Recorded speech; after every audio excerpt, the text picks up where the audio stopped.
जय श्री कृष्ण। जय हरि व्यास भगवान। आपको मेरा कोटि कोटि प्रणाम। आइए भक्तों, अब हम श्री शांब पुराणम की कथा प्रारंभ करते हैं। जगत के एकमात्र चक्षु स्वरूप विश्व की सृष्टि, स्थिति तथा विनाश के कारण त्रयमयी रंक यजु सामवेद आत्मक त्रिगुण रूप ब्रह्मा नारायण तथा शंकर स्वरूप रजोगुण ब्रह्मा, सत्वगुण नारायण, तमोगुण शंकर प्रकटित सविता देव को नमस्कार है। सबके प्राण तथा देह रूप सर्वदा विशुद्ध बुद्धि युक्त सकल लोक समूह के एकमात्र साक्षी त्रयमय देवता को नमस्कार है। योगी अव्यक्त रूपी भूत भविष्यतः वर्तमान में भी स्थायी विश्व सृष्टि करने वाले पितामह कृष्ण को, कृष्ण द्वैपायन व्यास को नमस्कार है। धृतराष्ट्र आदि के जन्म के कारण होने से इन्हें पितामह कहा जाता है। उन प्रसिद्ध मुनीश्वर को नमस्कार है। वे सज्जनों द्वारा प्रणमय है। तपस्वी, शांत तथा विरक्त ज्ञान स्वरूप को नमस्कार है। उन विधाता अपने प्रकाश द्वारा प्रभाव विस्तारकारी प्राणी गण के संहार अर्थ रशीम प्रकाश में तेजस्वी सूर्य को नमस्कार है। जो इंद्र, अग्नि, यम, राक्षस, वरुण, वायु, कुबेर तथा ईश्वर स्वरूप से उधर्व अध सभी दिशाओं को व्याप्त करके स्थित है, उन सर्वात्म स्वरूप सूर्य को नमस्कार है। अधिक समय व्यतीत हो जाने पर शौनक ऋषि ने सूत से इस प्रकार जिज्ञासा की। उन्होंने जिज्ञासा किया कि हे सूत, अपने बहुत विस्तृत पुराणों को कहा है। प्रथमतः कार्तिकेय की कथा, तदंतर ब्राह्मण की कथा एवं वायु तथा स्थावरणी सूर्य पुत्र मनु की कथा भी कही है, जिसे मार्कंडे, वेशपायन, दधीची तथा शर्व महादेव ने कहा था, उसे भी कहा। जो हरि ने कहा तथा ऋषियों द्वारा जो कहा गया है, बाल खिल्यगण ने जो कहा था तथा ऋषियों से जो सुना, वह सब आपने कहा है। हे मुने, किंतु अपने हरि पुत्र सांबकृत कुछ भी नहीं कहा है, जो हमारे कर्ण सुख कर मन के लिए प्रीतिकर नहीं है। धीमान सांब ने भास्कर से जिस पुराण की जिज्ञासा की थी, वह 12 आकार विवस्वान, अर्यमा, पूषा, त्वष्टा, सविता, भग, धाता, विधाता, वरुण, मित्र तथा उरुक्रम, यह 12 नामधारी सूर्य अथवा 15 मूर्ति 30 का आधा से युक्त नहीं है, जिससे समग्र पुराण तथा सर्व शास्त्र प्रतिष्ठ है, उसे मुझसे कहिए, जैसा कि मैंने सुना था। सूत उवाच। सूत कहते हैं, हे सुव्रत, आप जैसा कहते हैं वह महत् विस्तृत प्रश्न है। यह विस्तार से श्रवण करने योग्य है। यह महाभारत के आख्यान से भी अधिक अर्थयुक्त है। समस्त पुराणों में श्रेष्ठ यह पुराण प्रश्न उत्तर तथा अनेक कथायुक्त है तथा अनेक प्रकार के विचित्र पुराण इसमें संप्रतिष्ठ हैं। इसमें वेद अर्थ तथा स्मृति का सार है तथा वर्ण आश्रम धर्म का आश्रय लिया गया है। अतीत, वर्तमान तथा भविष्यद मंत्रवाद भी इसमें समाहित है। वंशीकरण, आकर्षण, विद्वेषवर्ण, स्तंभन, उच्चाटन आदि एवं प्रतिमालक्षण तथा पूजा ग्रह, विधान, मंडल, क्रिया याग, सिद्धि याग, साधन, महामंडल याग एवं 12 आत्मक सूर्य का सात्रिध्य, भूमि का तोषण, पुष्प तथा धूप विधि, सप्तमी की विशेष प्रजा विधि तथा उपवास विधि कही गई है।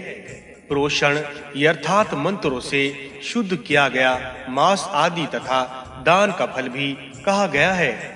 वेला काल, विधान, जिन काल में जिस कार्य को करना होता है, एवं धर्म विधि भी वर्णित है। धूप दान की विधि, जय प्राप्ति का विधान, संयम असंयम तथा स्वप्न वृत्तांत, स्वप्न दर्शन का शुभ अशुभ फल भी वर्णित है।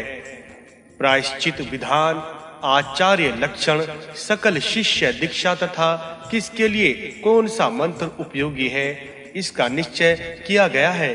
ग्रंथ में विविध स्तव भी संक्षेप में कहे गए हैं।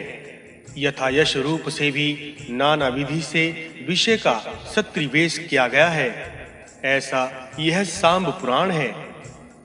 सूत कहते हैं, रघुवंश राजा बृहद्वल आसन पर आसीन ऋषि श्रेष्ठ अपने गुरु वशिष्ठ से परम निःश्रेयस की जिज्ञासा करते हैं।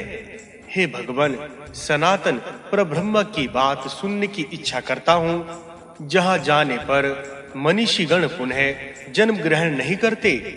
गृहस्थ, ब्रह्मचारी, वानप्रस्थ अथवा भिक्षुक, सन्यासी इत्यादि को मोक्ष अभिलाषी होने पर भी किस देवता की अर्चना करनी चाहिए?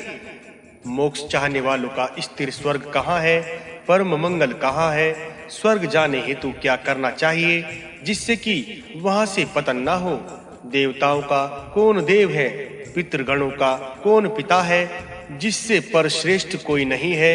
हे महामुने, वह मुझसे कहिए। हे ब्राह्मण, कहाँ से यह स्थावर जंगम विश्व सृष्ट हुआ है तथा प्रलय के समय किसका आश्रय लेकर स्थित रहता है, यह आप बताइए। वशिष्ठ देव कहते हैं, जो उदित होकर देखते ही देखते अपने कर से किरणों से जगत को वितिमिर अंधकार रहित कर देते हैं। हे नराधीप, उनसे परत पर कोई भी देवता नहीं है। यह पुरुष आदि अंतर्हित है, शाश्वत तथा अव्यय है। ये भ्रमण करते करते अपनी तीक्ष्ण रश्मियों से त्रिभुवन को तापिन कर देते हैं। ये ही सर्वदेवात्मक, तपस्या के अनुभावक, जगत के नाथ, कर्म के साक्षी तथा प्रभा से युक्त है। ये ही समस्त प्राणियों का विनाश करते हैं और पुनः उनकी सृष्टि करते हैं।